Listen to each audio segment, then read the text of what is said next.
I am so sorry for the lack of videos lately. I've just had no idea what to do.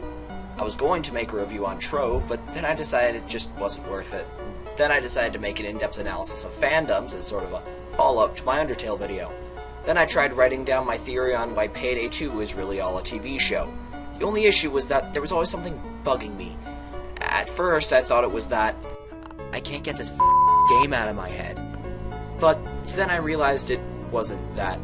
It was something that was always there, but that Undertale brought out. Now, let's lay this to rest in a rather serious video. I'm going to be diving into my psyche as I analyze why and I, maybe you, play video games. I'm also probably going to end up referencing a lot of other YouTube videos made by people more popular than I will ever be. Ready? Let's do this. This big realization started last week when I went to Washington, D.C. on a field trip. On the long bus ride over, I sat to one of my best friends, Emmett, so we both get pretty serious and philosophical when we're tired, as it turns out. I also realized that my frequency on swearing increases as well, to the point where Emmett started calling me Hoxton, and we played Undertale together on the way there and back. Naturally, we started talking about what we would do if we were to fall down Mount Everest, and how awesome that would be. And since I tend to note and analyze everything to the extreme, I noticed that we never actually did anything important. We were just talking about what would happen if we were to visit a fictional location. That could never happen. Once we got home, I realized, as well as Emmett, how much we absolutely hated our own town.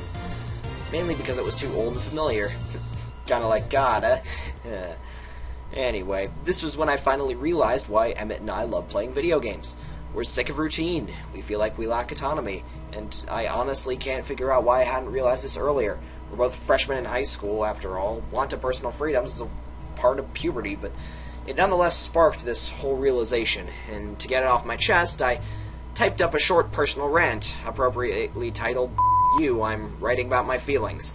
Then I watched ShoddyCast's video on game addiction that just came out, read Fahrenheit 451 for a language arts project, took some time to reflect on myself, and finally did some reading on psychology, since my parents have tons of books on that stuff laying around, considering that they are both psychologists.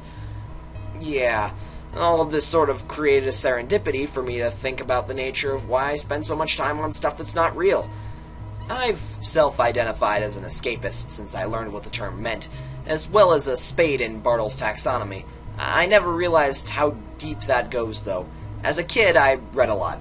I still do, it's just that back then it was kind of what I was known for, and my explanation, when people ask how I know a lot of stuff, is still, I read a lot as a kid. Looking back on it, though, I'm noticing some inklings of my current escapist mindset. First is that I read a lot.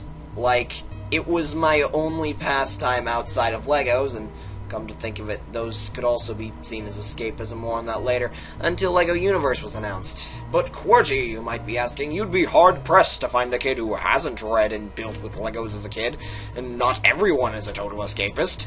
And you'd be right. There's a few things, though, that make me think that this is something deeper. First, reading and Legos were like my only pastimes. The only break in these two things was going outside, which was typically either because my parents told me to, or it was some kind of make-believe thing, or playing video games. Specifically, the Lego ones, before I, grew up and got a Steam account. I never really got into sports or social things. I was basically a miniature nerd, and I still am, minus the miniature part. Second, I always and still have, come to think of it, a distinct aversion to any kind of realism in any of these two things. I prefer the spaceship and Bionicle sets over the city ones, and the only realistic fiction I think I ever read willingly was Encyclopedia Brown, because I like the mysteries and cool facts. Other than that, my favorite genres in any medium were science fiction and fantasy, and they still are, so you can see why I think my escapist tendencies go pretty far back. The weirdest part about this whole thing, though, is that I have a pretty good life by most standards. I have an education, I have food, I have a room, and I have a nice computer. My issues are about as first world as problems get, but I still think I should learn about them and fix them. I mean, they still are problems. So, this is where the whole psychology research from a few paragraphs back comes around. I believe escapism comes from something missing in someone's life, physical or psychological. This is pretty obvious, but escapism either provides that thing or distracts from it. Really, anything from books to drugs to food to video games, hell, even religion, can be escapism, although they are all clearly not on the same level. Therefore, I think escapism directly relates to a little thing in psychology known as Maslow's hierarchy of needs. If you don't know what that is, Maslow's hierarchy of needs, which I'll be abbreviating to the HAN, is typically seen as a pyramid of categories of needs, starting with physiological ones, food, water, sex, etc., then moving up to safety needs like well-being, financial security, and having a safety net for when things go wrong. Then we get to the belonging category with a requirement for relationships, then esteem or being accepted and recognized by others, and then finally at the top there's self-actualization, which is seen by many as attaining your full potential, although I interpret it as being yourself, making choices, mastering skills, learning stuff, and generally doing your own thing. Things higher up are prioritized once the lower categories are met, although the specific order is rather questionable. For example, some people place things like sex at the top, some people will make it so instead of a distinct hierarchy, it'll be sort of like a branching path, etc. But I think that my own slightly modified version is pretty accurate, since the Han isn't without its critics. At least, straight the Han isn't without its critics. So, my modified version works pretty well. Escapism happens when someone wants to realize one of their needs that life can't give them.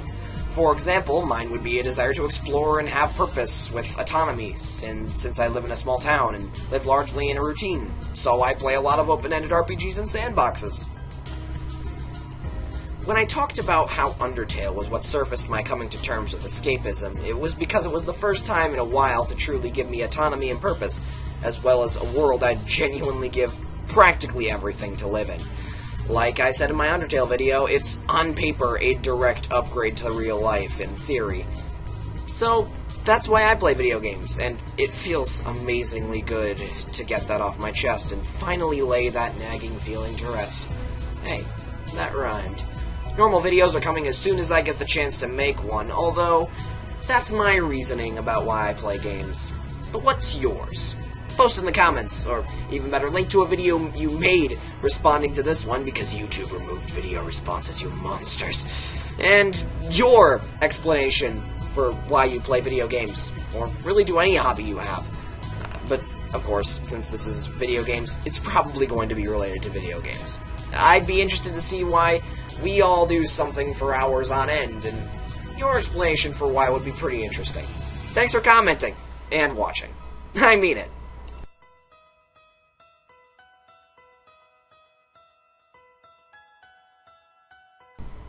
Wait a second.